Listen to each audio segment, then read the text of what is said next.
Bushwood Country Club. The membership's exclusive. You think I'd join this crummy snobatorium? The help is outrageous. The madness is contagious. Bad language, fooling around on the course, poor caddying. But this whole place...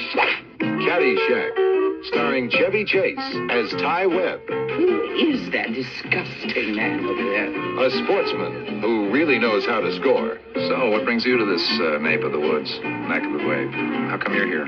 Rodney Dangerfield as Al Servant, a big shot. My dinghy's bigger than your whole boat! With an even bigger mouth. Hey, somebody step on a duck? Ted Knight as Judge Smales, a man of dignity and a sense of fair play. I've sentenced boys younger than you to the gas chamber.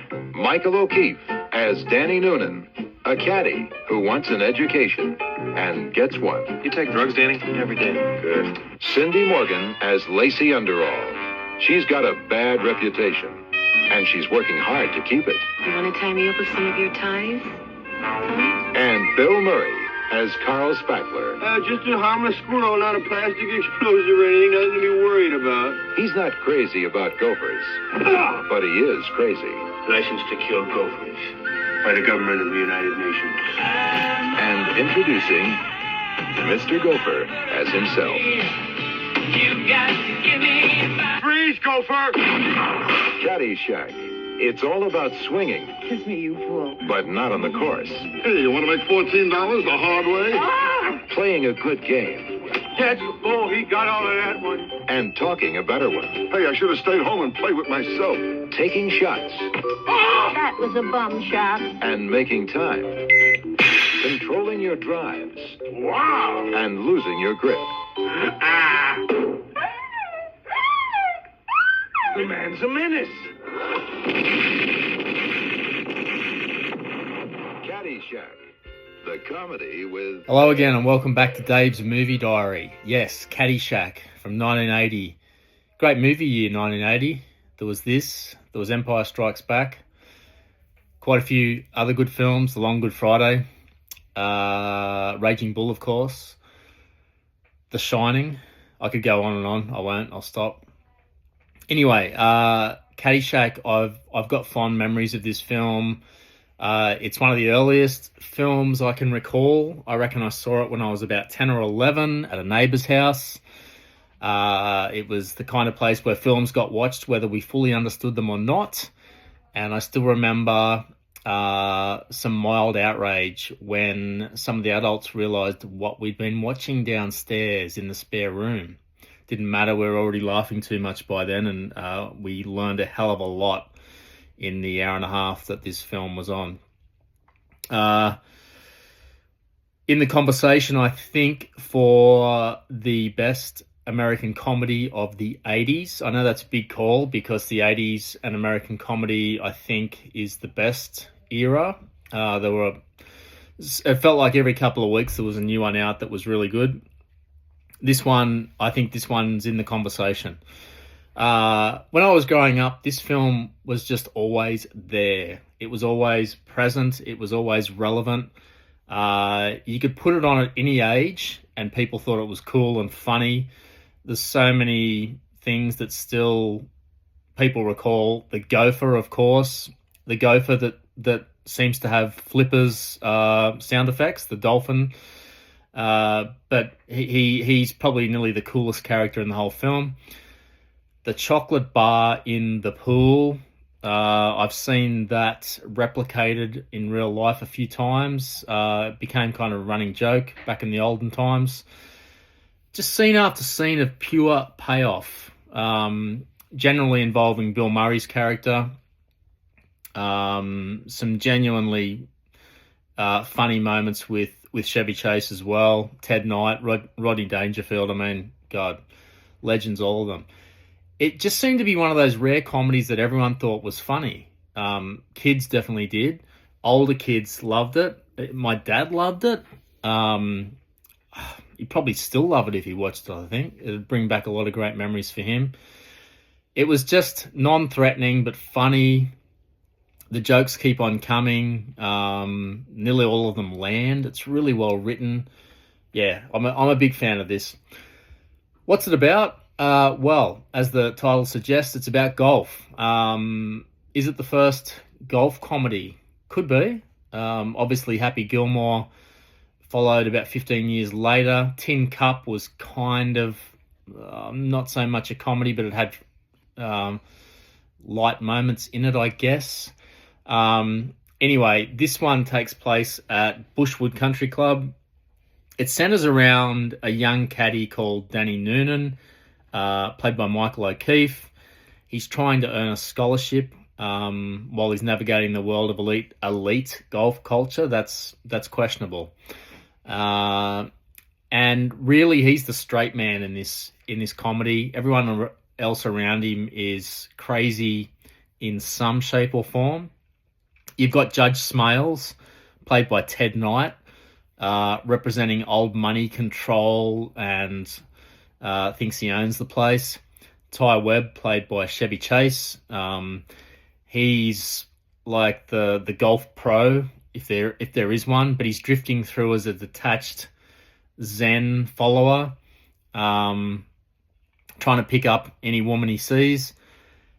Carl Spackler. There haven't been too many better names for a movie character. That's Bill Murray's character in this. He's the greenskeeper, not the head greenskeeper. That's a Scottish guy. He's like the second in charge. He's slowly descending into madness over trying to catch the gopher. He devotes all his spare time to that. Of course, you've got Rodney Dangerfield just blowing the whole system apart every time he shows up in those loud outfits that he wears that don't match on purpose. He's incredible. This is the first time I'd seen him. Just outrageous. And there's a female character as well who steals most scenes she's in. She doesn't wear many clothes throughout, and this is 1980, pitched at teens. This is where things were at back in the day. Everything eventually builds towards the tournament finale, where everything's on the line. A lot of money's on the line. Judge Smales is in for $80,000 up against Rodney Dangerfield's character, who's a big time property developer. And in amongst it all, young caddy Danny Noonan has a really tough decision to make. Does he play along with Judge Smales and secure the caddying scholarship?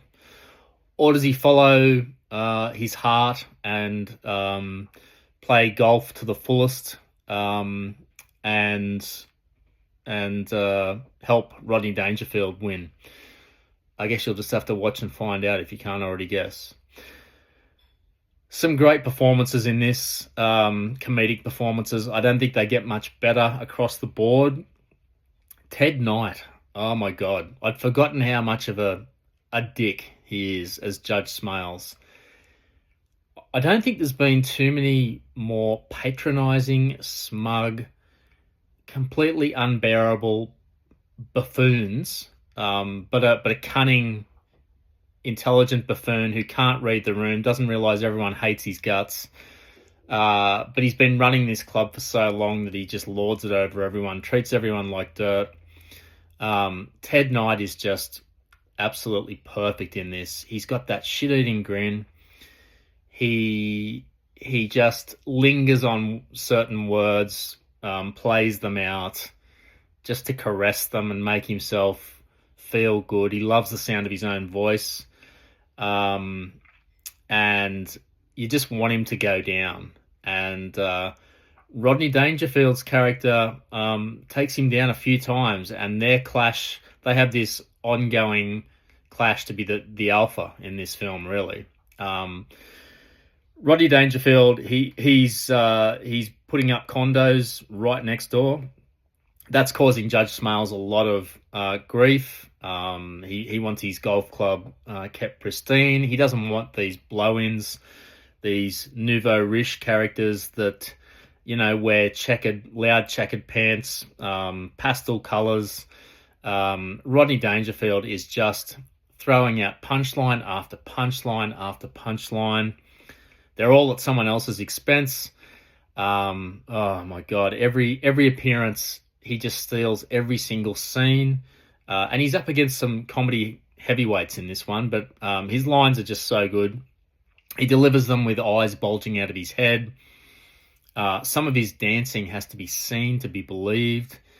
They equip his character with some outrageous golf technology. He's just so good.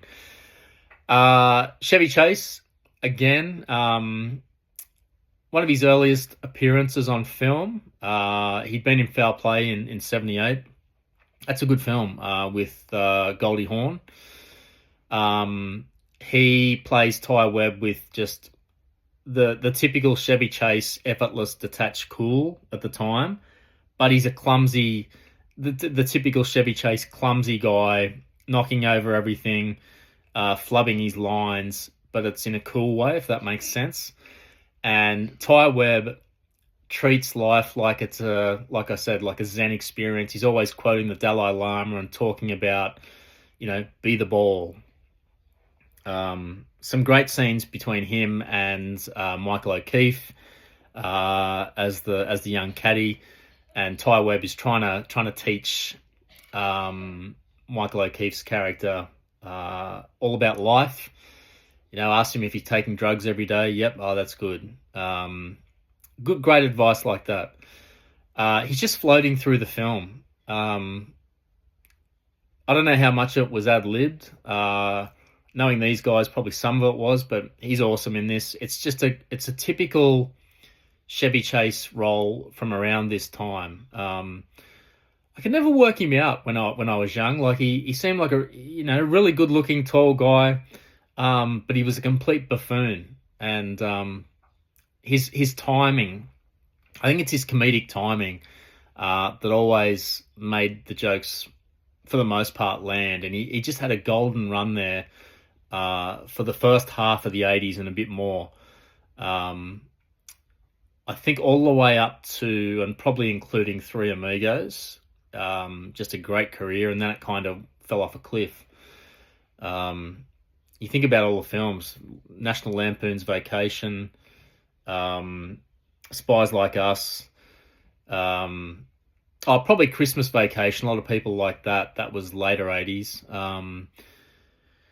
Yeah, he was and he was on talk shows all the time. He was in music videos. I remember him in Paul Simon's music video for You Can Call Me Al, playing the sax in that. He was just showing up everywhere in the mid-80s. And then we get to Bill Murray. It's a packed field, but maybe Bill Murray's the most memorable character. He probably has nearly, I don't know, he didn't seem to have a lot of screen time, but geez, he makes it count. He develops this lip action that distorts his voice and makes him sound more backwoodsy and backwards, and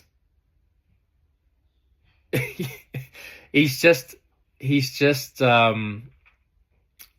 stumbling around, taking crap from his boss, the Scottish greenkeeper, and he's playing out this inner monologue in person sometimes, quoting, coming up with commentary from an imaginary US Masters as he tees off on some of the flowers in the garden bed there, and of course trying to kill the gopher, coming up with mad schemes involving plasticine replicas of other gophers with explosives in them, and just stoned out of his mind most of the time. The scene between him and Chevy Chase is fantastic.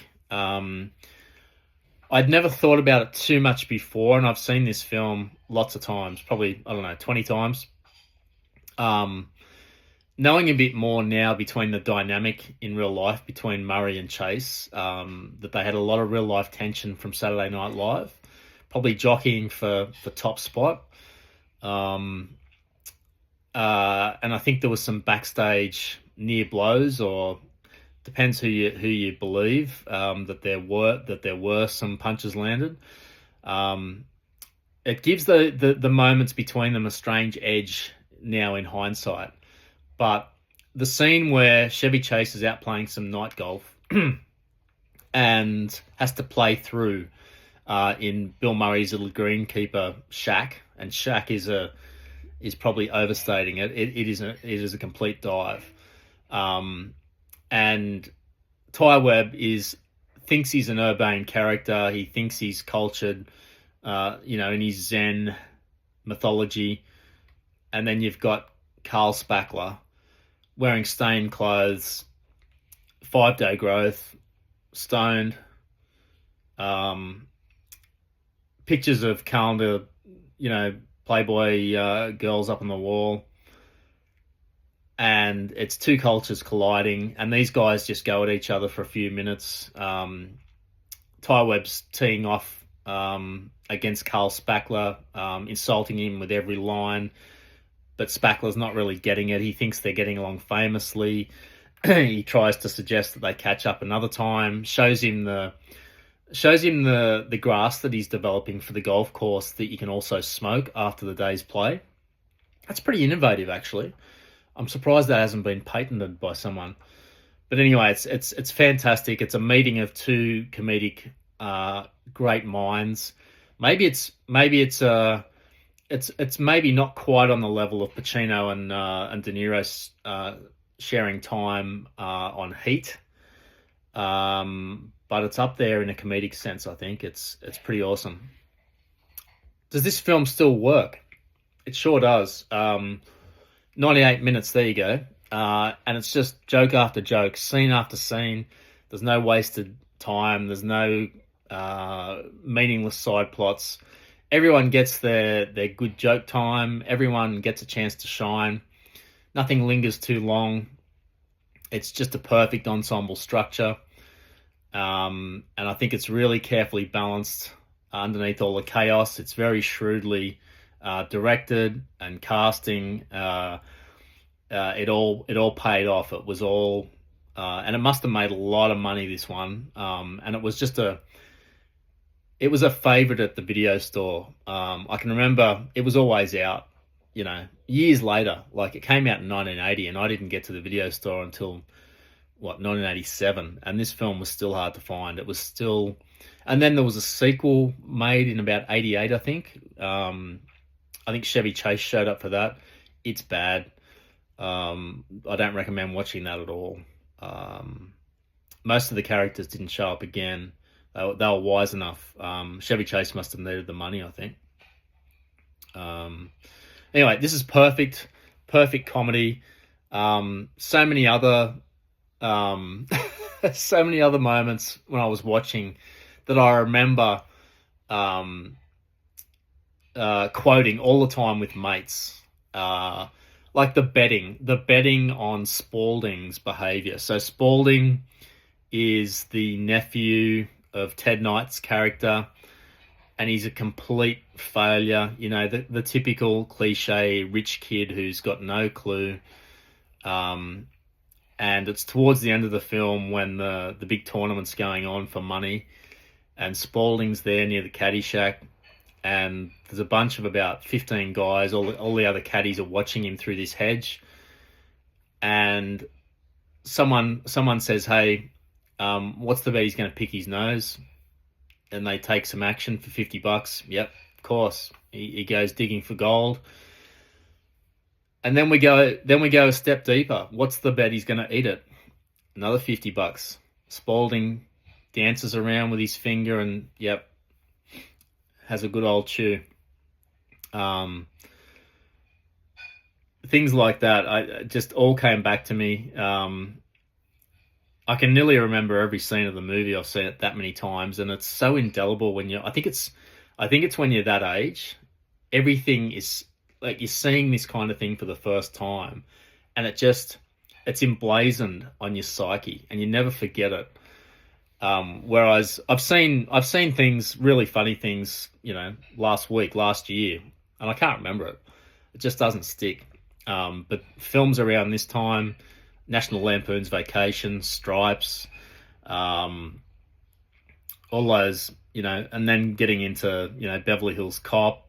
The 80s were just a fantastic time. A lot of the Steve Martin films too, Planes, Trains and Automobiles, Dirty Rotten Scoundrels. There seemed to be so many great comedies around then. And I wonder if it's political correctness that's interfered. A lot of them have been cancelled, I think. I haven't seen The Revenge of the Nerds for a long time. And look, Porky's was massive. A lot of questionable behaviour in these films, but it was the 80s, the early 80s. Meatballs. Yeah, anyway, these films were everywhere. It was a great time to be young and alive and I guess unaware of more serious issues that seem to dog us a lot now and probably overshadow the jokes that we used to just laugh at. Here again, I'm showing my age as a non-PC dinosaur sometimes, so apologies for that. I'm trying to introduce a couple of new things to think about in some of these pods. The question, is this a date film? That's an interesting question. I think it really depends on your quick assessment of your date. If he or she is a bit on the wild side and has a great sense of humor, I would definitely give it a try. If they haven't seen it, and it's a blast watching something 45 years old that doesn't care about being politically correct. It's so funny, it's loose, it's just easy to watch, so entertaining, quotable. On the other hand, yes, there's lots of non-PC stuff in here, full of energy shifts that could completely derail the mood depending on your date.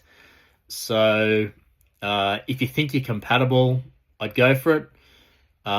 It's not like a Taxi Driver or a American Psycho or something that's a bit riskier. So yeah, I think generally if you're into comedy, you're probably going to be with someone hopefully that likes a laugh. So take it on. Should you watch this film with a hangover? Definitely. This would be a perfect film to watch with a hangover. It's going to make you laugh a bit. It's probably going to make some dopamine happen, push that anxiety and nausea down a bit more, recover for another 98 minutes, feel a bit brighter, have some positive energy. I think it could be a good hangover film. Closing reflection. This film still works. I laughed out loud 2 or 3 times, and for me, that in my old age now, that is rare. Back in the day, I just would have been laughing non-stop through this, and it was a great film to watch with mates or my dad, anyone who liked to laugh. Hardly recommend watching it with friends who love this kind of thing. Great thing to have on in the background. If you got people over and you like this sort of thing. Bachelor Party, that was another one, the Tom Hanks film. The police academies. See, once I start thinking about this, I can't stop. So I will. Most of the jokes still land, and sometimes it's good just to have some escapism. This world is getting more complicated and PC by the day. So just put this on and start to feel better. And yeah, maybe a good double feature with Happy Gilmore. That'd be interesting. All right. Thank you as always for listening. If you are listening, this one is definitely worth checking out. See you next time.